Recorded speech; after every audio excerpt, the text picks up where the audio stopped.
need. Forgiving for Living Inc., building brighter futures for young girls. Visit forgivingforliving.org today. This is a community call to action from KBLA Talk 1580. You ready?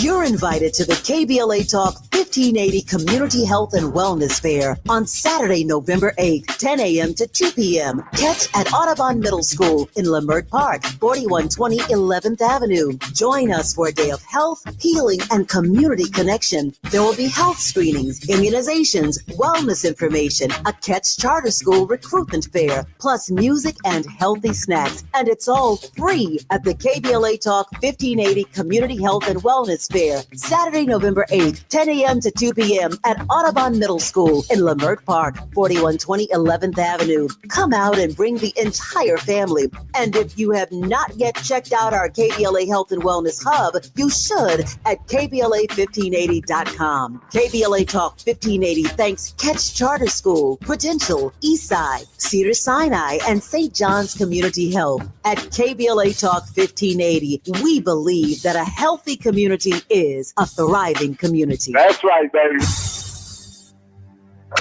You're listening to Jesse Jackson Jr. on KBLA Talk 1580.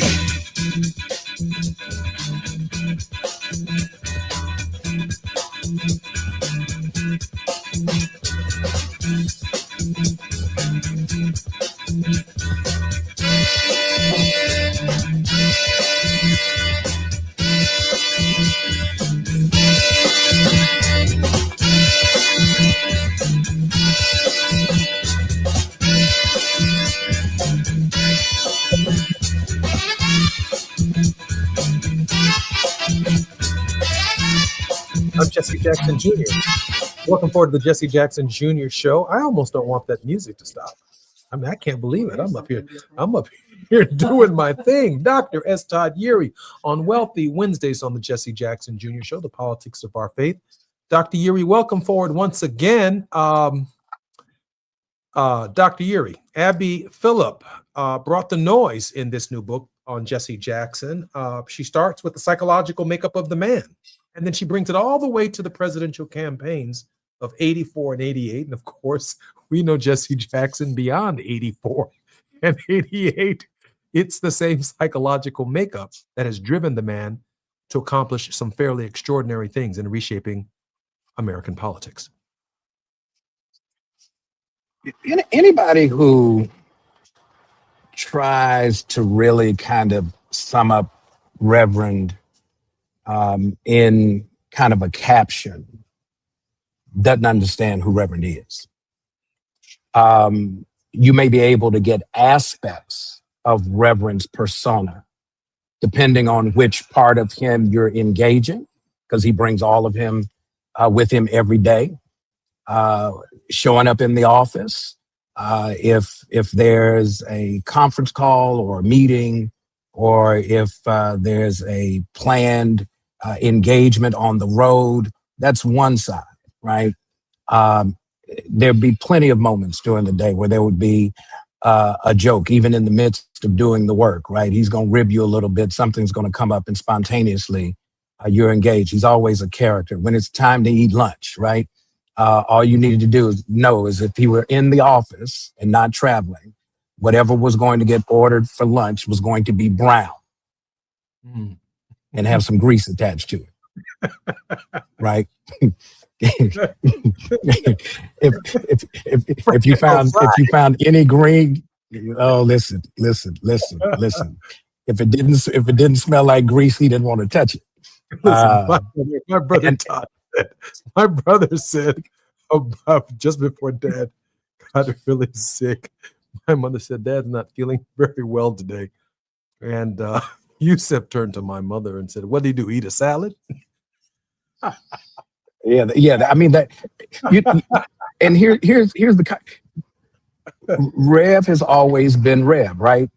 His favorite food color is brown. If there's green anywhere near his plate, it's a cup, and there's something in it that's either a Coke or sweet. And to kind of understand the simplicity in the complexity of Reverend, Reverend annoyed me to no end that in the 2000s, well into the 2000s, he still insisted on carrying a flip phone. Mm. And one day, the battery, I mean, he'd had this flip phone for so long. It made the same ring. He always knew the ring. He never knew how to turn. And look, he never knew how to turn the ringer down. He pushed the buttons and, he'd rarely put it up to his ear. He's using it like a walkie-talkie and trying to turn the volume up to hear it. Well, the battery went dead one time and the phone wouldn't reset. And I remember I was in Baltimore. We were talking about it. I said, all right, now's our chance to get Reverend a smartphone. And just when we were about to go replace that phone, I'd be doggone if that phone didn't turn back on. I mean, it broke my heart that it still worked and he still uses it. Todd, let me move for a second from this moment to the business. In 84, Jesse Jackson had registered by 1982 so many people that his campaign generated tremendous enthusiasm, was large and wide enough within the Democratic Party. By 1986, at the height of Ronald Reagan's popularity, the registered voters that Jesse Jackson registered took the Senate of the United States away from Ronald Reagan, from the Republican majority, and it put it in the hands of the Democrats. Jesse Jackson did that between 82, 84, and by 86, and before he runs again in 88, the dynamic on the ground because of Democratic enthusiasm and participation is already changing. I'm wondering if somewhere between Mamdani, between the new governor-elect of New Jersey, between the governor-elect in Virginia, between the governor of Illinois, Governor Pritzker, between the governor of California, Gavin Newsom, I'm wondering if all the way from Ishtok and Raphael Warnock down in Georgia, I know what one man can do, but I'm wondering what a team of people along the caliber of what Reverend Jackson did could do to inspire millions of new voters into the process, aka Mamdani, hundreds of thousands of new voters in New York, to literally change the dynamics of American politics in a very short order, like taking the Senate back from Trump and taking the House back from Trump. That too is Jesse Jackson's legacy. Todd Urey? So let's start with the reality check, because in full appreciation for what Abby Phillip has laid out in her book about Reverend, it just adds to this reality. There are very few people that we will ever see in our lifetimes that one might say they are a paradigm in and of themselves. Whatever is to succeed the paradigm, that's the continuation of the shift, has to kind of tap into various aspects of that. You got to know Reverend, not just know about Reverend. And you got to learn Reverend all the way down to hearing his cadence in your head when you're reading words that you've heard him say before. When you're naming names that should be able to kind of keep this going, not only do they need to be authentically themselves, we don't need, I mean, the only Jesse Louis Jackson 2.0, that's you. Jesse Louis Jackson 3.0, that's Trey, your son. Other than that, that continuum has to be respectful of the uniqueness and the complexity of who Reverend is. And everybody just do what you've learned that's within your capability and do it authentically. This is not like when we were kids, we tie the best bath towel around our neck and run through the house pretending that we're Superman until mama comes home and realizes that we pulled the best bath towel out of the linen closet and now she's hot. That's not what this is.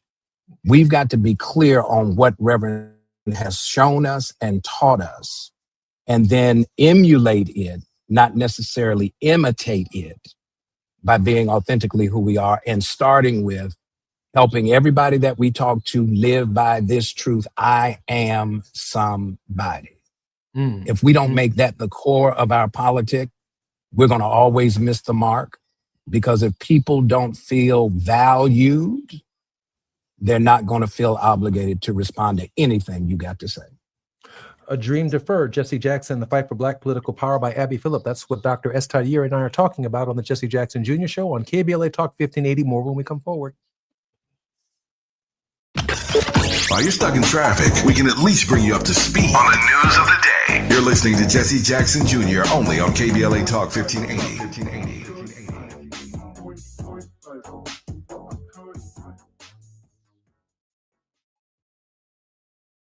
As a mom, comforting my family is what I do best. Vicks Vapor Stick provides soothing, non-medicated Vicks vapors in an easy-to-apply stick, and it dries fast, so there's no mess. I use it to comfort myself and my family.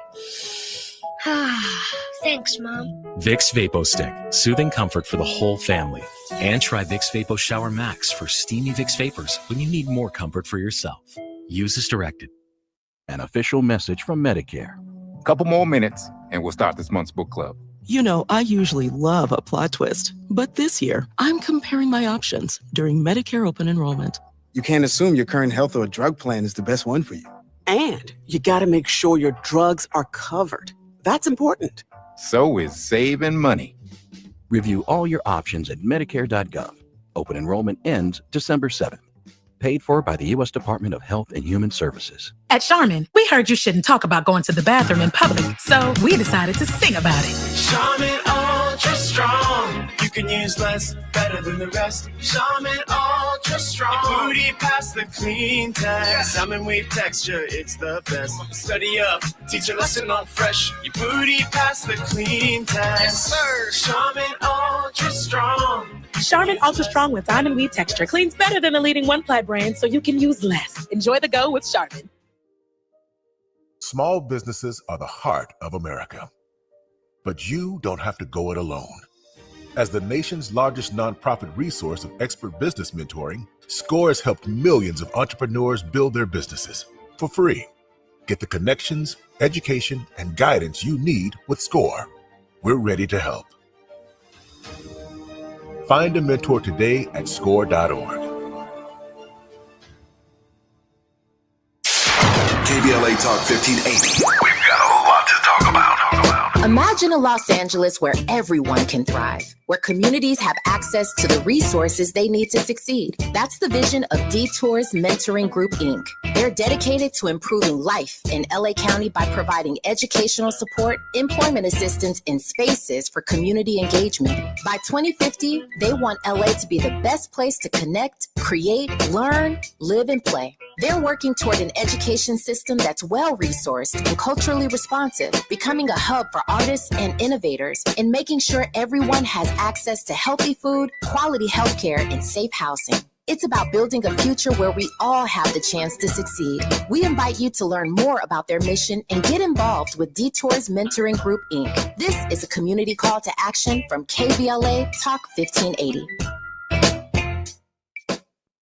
This is an important notice to all U.S. taxpayers. The IRS is giving away billions of dollars in tax savings through a federal program called the Fresh Start Initiative to aid delinquent taxpayers. This initiative was established for anyone facing financial hardship and unable to pay their back taxes. Qualifying and enrolling in this program will stop all collections, settle your delinquent tax problem, and even reduce what you owe by thousands of dollars. Call the hotline at People's Tax Relief to see if you qualify and get this free information by dialing 800-283-2427. If you have unfiled tax returns or cannot afford to pay your personal or business back taxes, you can now get the help you need. One simple phone call can resolve your tax problem and save you thousands of dollars. To see if you qualify and to get this important free information, call 800-283-2427, 800-283-2427, 800-283-2427.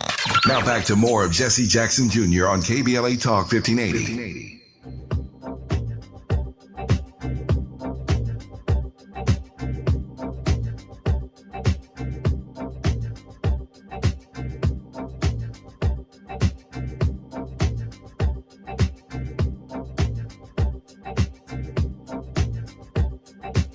Jr. Welcome forward to the Jesse Jackson Jr. Show. Our very special guest on this Wealthy Wednesday is none other than Dr. S. Todd Yeary. Dr. S. Todd Yeary is a mentee and a protege of the Reverend Jesse Jackson, and I'm particularly honored that he is both a lawyer and a pastor, 1 foot in the pulpit and 1 foot in the courtroom, both feet in reality. Dr. Yeary, welcome forward to the Jesse Jackson Jr. Show for our final reality check. All I can say is it's Reverend's fault. He did it. Can I offer a critique?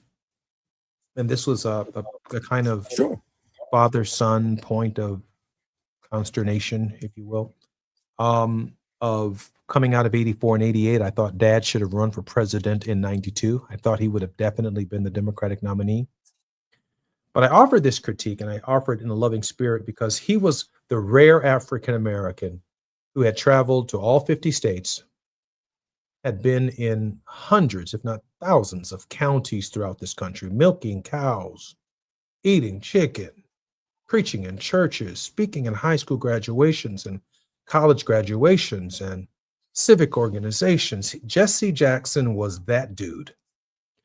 What I would have loved to have seen was the political organization and infrastructure left in each of these locations along the scale of what you're seeing, at that time, the Christian Coalition under Ralph Reed and what they put in place, a political organization in all of those states coming in off of the campaigns of those two right-wing ministers. I think Jerry Falwell and Pat Robertson campaigns, where they put organizations in place for the evangelicals to do politics.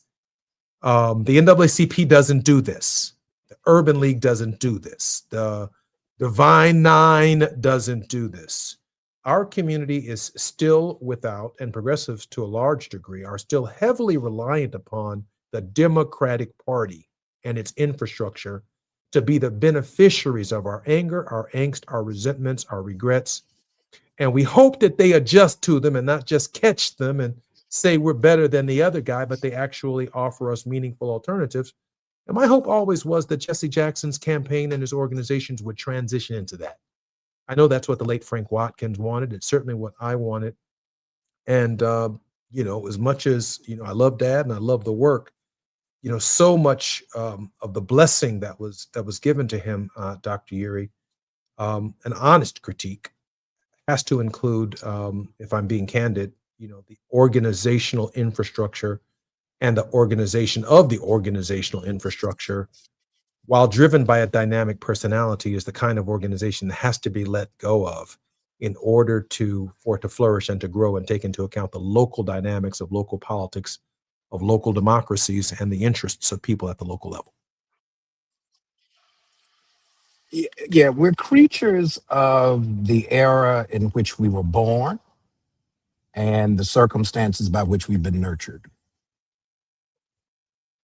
And so what Reverend has done with his body of work for the time he has had this baton is he's moved us forward.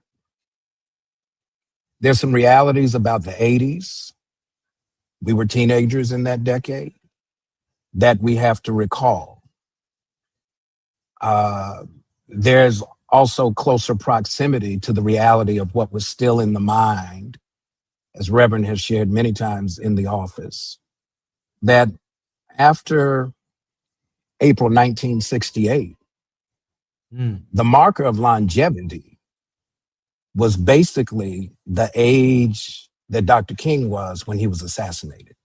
And so this sense of long-term planning is a relatively recent thing when we think about civil rights work, because we have had the uniqueness of Reverend's presence, as he is now 84 years old.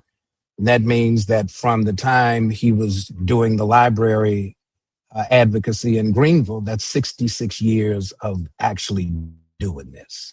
In some ways, I think the presidency, I think about something that Reverend said to me several years ago. I was hemming and hawing, didn't want to be bothered with no stuff, and I was comfortable. And Reverend said, the biggest shame is knowing you've got a big gift, but you keep forcing it in a small box. The presidency, my opinion, having sat with him, worked with him, taking direction from him, even when I try to see him before I get on a plane tonight, I will look in his eyes and he will try to form some words like he's going to give me some instruction. And I'm going to listen to him like I'm going to do everything that I think he's saying, even if I may not understand anything that he's saying. But what I've come to appreciate is that the presidency, that office has some utility, but it's got a lot of constraints. There are a lot of interests that feel like they have first preference reciprocity on what happens because of how you got there. The independence of a Reverend Jesse Jackson has been needed to make sure that whomever is going to be the occupant of that White House needs accountability. And that's the sustainability that we often don't have in our politics. We're good on election day. We're not good after election day when it comes to accountability. Reverend always made it a very real possibility. If you start something, it's going to be something. Because he would get up. I remember the operation of getting Reverend somewhere on short notice was the driver of how we had to do what we had to do. He was responding in the moment.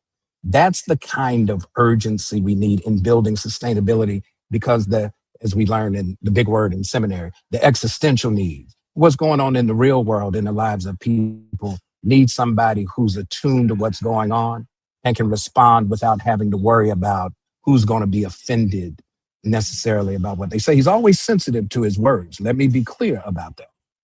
But he was never constrained by trying to modify a message based on maybe what a detractor might say for the essence of what he was trying to get across.